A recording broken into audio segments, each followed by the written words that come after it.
Hello, welcome to Peace News Now. Drop in and opt out. You're listening to The Daily Peace with Derek J., your 5-minute update on the growing peaceful resistance around the globe. I'm your host, Derek J. Let's get started. From Voice of America News, peace talks between Congo's government and rebels faltered Monday when rebels did not show up for the second day of negotiations. The delegation from the M23 rebel group stayed in their hotel in the Ugandan capital, Kampala. They did not say whether or not they would show up for the talks on Tuesday. The negotiations got off to a tense start Sunday, with M23 rebel representative Francois Rushangaza blaming the country's conflict on poor governance and a lack of what he calls visionary leadership. Congolese government officials insisted on being allowed to rebut the charges on Monday. However, when the rebels did not show up for Monday's talks, government officials did not deliver their response, saying they must do so in front of the rebel delegation. M23 withdrew from the eastern Congolese city of Goma last week, but has threatened to retake the city if the government fails to begin negotiations. The rebels defeated the Congolese army in a series of battles this year. A panel of United Nations experts has accused Uganda and Rwanda of supporting the rebel group, something that both countries have denied. M23 is made up of former rebels who were integrated into the Congolese army in a 2009 peace agreement.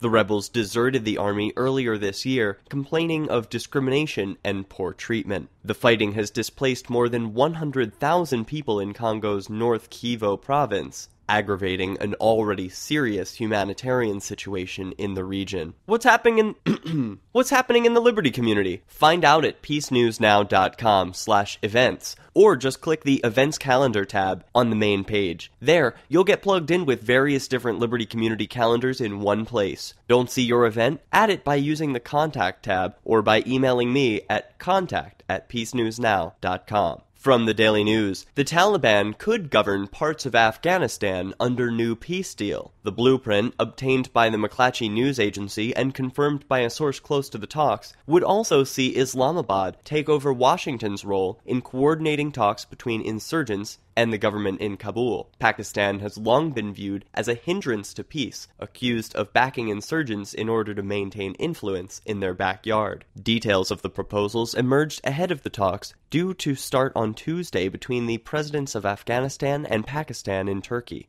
Drafted by the Afghan High Peace Council, set up by President Karzai to coordinate talks, the Peace Process Roadmap to 2015 sees Pakistan taking over from America's stalled peace efforts, with direct negotiations between the starting next year. But cautious optimism has been tempered by the assassination attempt last week on Asadullah Khalid, head of the Afghan intelligence service. This episode of The Daily Peace is brought to you by AfterRonPaul.com. Are you disappointed with the outcome of the presidential election? Disillusioned with politics altogether? Visit AfterRonPaul.com to learn what other liberty lovers are doing to achieve freedom in their lifetimes. Just because the lovolution is over doesn't mean you should stop working toward freedom. AfterRonPaul.com. Join the Liberty Evolution. We're just getting started. Todd A. Haywood reports for Pride Source in Lansing, Michigan. In the day before thousands of union members and supporters are expected to flood the state capitol in an attempt to stop right-to-work legislation from being passed, hundreds of state police troopers have been on the grounds of the Capitol, marching in formation, wearing gas masks on their sides, and carrying brand new riot batons. This, says Reverend Peter Doherty of the Michigan Peace Team, could instigate violence at Tuesday's rallies. Doherty says the police presence is indicative of the militarization of the police happening across the U.S. When riot gear is put on by the police because they think they might need it, they always end up using it, says the longtime peace activist and Roman Catholic priest. The Michigan Peace Team has conducted peace team interventions all over the U.S.,